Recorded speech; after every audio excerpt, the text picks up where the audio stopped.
ভালোবাসার লাল গোলাপ জন্য এটা প্রেমিকার জন্য না, এটা স্টেডিয়ামের খেলোয়াড়দের জন্য আজকের। নিয়ে প্রবেশ করা যাচ্ছে না। আমি একজন পুলিশ অফিসারকে বলছিলাম, উনি বলছেন নিয়ে যেতে পারবেন কিন্তু উপরে ক্যাপটা ফেলে দিতে হবে আর কি।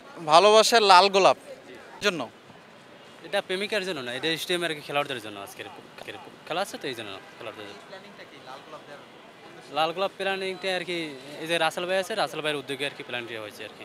সে লাল গোলাপ পছন্দ করে, এই জন্য আর কি লাল গোলাপটা হয়েছে। লাল গোলাপটা আর কি সাকিব থাকলে সাকিবকে দিতাম আর কি, সাকিব ভাই নাই তো আর কি, এই জন্য আর কি এখন যারা আছে তাদেরকে দেবো উৎসর্গ করবো। এর জন্য না, এটা আর কি এখন যে যারা খেলবে তাদের জন্য আর কি।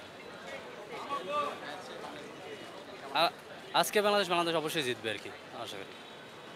করা গিয়েছিল, আজ তো পানি নিয়ে প্রবেশ করা যাচ্ছে না।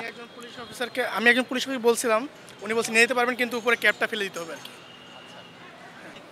এটা অবশ্যই ঠিক না। একটা স্টেডিয়াম, জাতীয় স্টেডিয়াম, আমাদের উচিত সবার পরিষ্কার পরিচ্ছন্ন রাখা। আমাদের উচিত আমাদের স্টেডিয়াম, আমাদের এটা ফিউচারে আমরা যাতে সবাইকে দেখাইতে পারি যে আমরা বাংলাদেশে কীভাবে রাখতেছি এখন। আর আমার মনে হয় বাংলাদেশের পিচটাকে অ্যাটলিস্ট ঠিক করা উচিত। বাংলাদেশ যেভাবে শ্রীলঙ্কা দিয়ে খেলে আসছে, অ্যাটলিস্ট ওইখানে রান হচ্ছিল 170, 180, যেখানে বাংলাদেশে 111তে অল আউট হয়ে যায় পাকিস্তানের মতো একটা টিম। মানে এটা খুব ডিসঅ্যাপয়েন্টেড। কাঙ্ক্ষিত জয় বলতে আমি আসলে বুঝি যে বাংলাদেশে শুধু হোম গ্রাউন্ডে এমন হয় যে জিতে জিতেছে, এটা আসলে ঠিক না। আমরা বাইরে যাওয়ার পরে যদি আমরা জিততে পারি, ওদের সাথে মানে ফাইট করতে পারি, ওইটা হচ্ছে আমাদের আসল জয়। কিন্তু এখানে আমরা সেটা পারছি না। আমরা এখানে এমন একটা পিচ যেটা শুধু আমাদের ফেভারে কাজ করতেছে, আর যারা আসছে ওরা কিন্তু ওইখানে করতে পারছে না।